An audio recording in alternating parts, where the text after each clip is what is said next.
가정교회를 말하다입니다. 역사적인 조망, 종교개혁 이후의 운동을 계속해서 살펴보고 있는데요.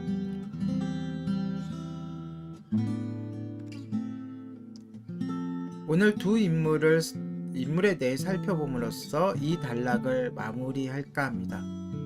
다시 말해서 종교개혁 시대 이후에 있었던 가정교회 운동에 대해서는 여기서 정리하는 것으로 하겠습니다.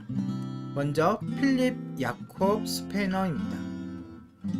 경건주의의 창시자인 잔드 라바디의 제자였던 스페너는 개인의 영적 경험을 강조함으로써 갈수록 학문적이고 열매 없는 독일 루터파 교회에 대한 개혁을 추구했습니다.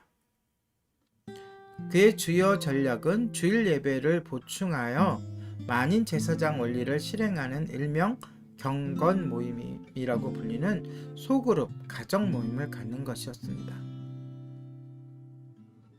이런 형태는 기존에 지금 있는 중형교회 이상의 교회들도 많이 하는 것이죠.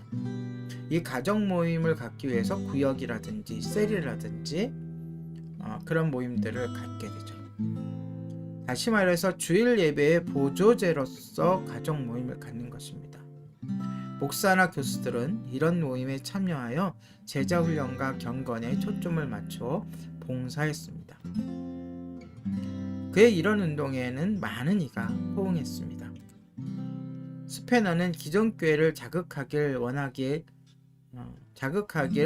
원하지 않았고, 또한 이런 모임이 전통적인 교회를 대처하기보다는 금방 얘기했던 보충하는 것으로 보았기 때문에 세례나 성찬을 허용하지는 않았습니다. 하지만 스펜서가 시작한 초기 모임은 결국 그의 고향 프랑크푸르트에서 억압을 받았고, 그 후 그는 냉소적이 되어 다시는 새로운 모임을 시작하지 않았습니다. 하지만 그의 저서를 통해 그의 영향력은 모라비안과 경건주의자들에게 미쳤고, 이들은 18세기 대분 기간 동안에 중요한 역할을 감당했습니다. 그의 이러한 가정교회 또는 경건주의 영향은 오늘날에도 많이 남아서 영향을 미치고 있습니다. 마지막 인물은 존 웨슬리입니다. 여러분들도 너무나 잘 알고 있는 인물이죠. 웨슬리는 영국 국교회의 성직자로서 다양한 교구에서 사역을 시작했습니다.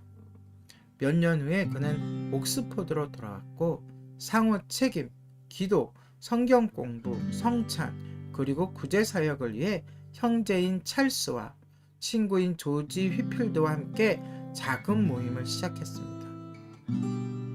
그리고 웨슬리는 미국 조지아에서 선교사로 갔지만 열매 없는 사역으로 인해 깊은 영적 침체에 빠진 채 영국으로 돌아왔습니다.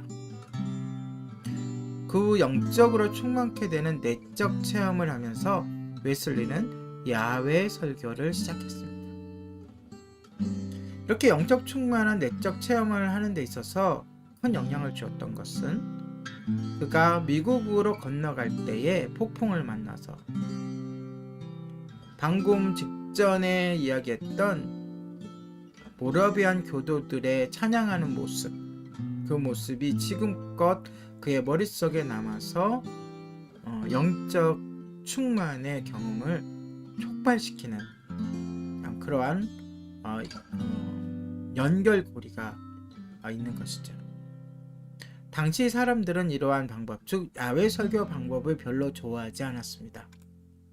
이로써 감리교 운동이 시작되었는데요. 그 후 50년 동안 웨슬리는 자신의 야외 설교를 통해 회심한 수천의 사람들을 6명에서 12명의 셀 모임으로 모아서 상호 책임, 제자도 훈련, 병든 자를 돌보고 가난한 자를 돕는 모금 활동을 하도록 했습니다. 웨슬리는 그러한 회신자들을 적합한 지도와 함께 셀 모임으로 조직하는 일을 허락하지 않는 곳에서는 설교를 하지 않았습니다. 그렇게 해서 나온 소그룹의 평신도 지도자들은 목회자요 제자훈련가로 활동했습니다. 그러한 속회 모임은 멤버들의 가정에서 모이면서 가정교회와 비슷한 역할을 담당했습니다. 그들은 또한 강의식 설교와 찬양을 위한 연합 모임, 신도회라고 불리는데요. 이러한 모임으로 모이기도 했습니다. 하지만 셀 모임의 회원들만이 이러한 대그룹의 신도회 모임에 참석할 수 있었습니다. 이 운동의 결집을 위해 순회 목사들이 도시와 도시를 돌아다녔습니다. 모임은 전통적인 영국 국교회의 예배와 충돌하지 않도록 계획되었습니다. 웨슬리는 분리된 새로운 운동을 만들기보다는 영국 국교회 안에서의 회복을 원했기 때문입니다.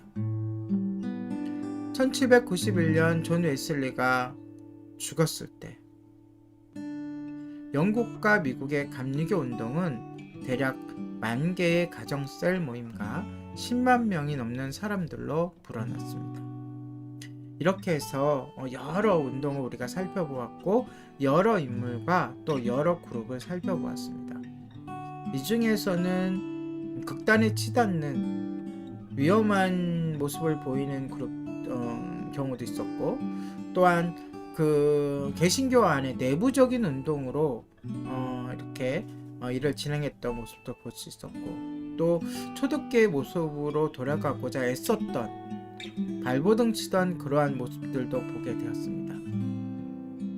우리가 이후에 상황들을 조금 더 살펴보면서 오늘날까지 어떻게 이 가정교회 운동이 이어져 왔는가를 좀 더 내밀하게 살펴보는 것이 올바른 성경적인 기존 교회의 조화를 이루는 가정교회를 만들어가는 데 도움이 될 것 같습니다.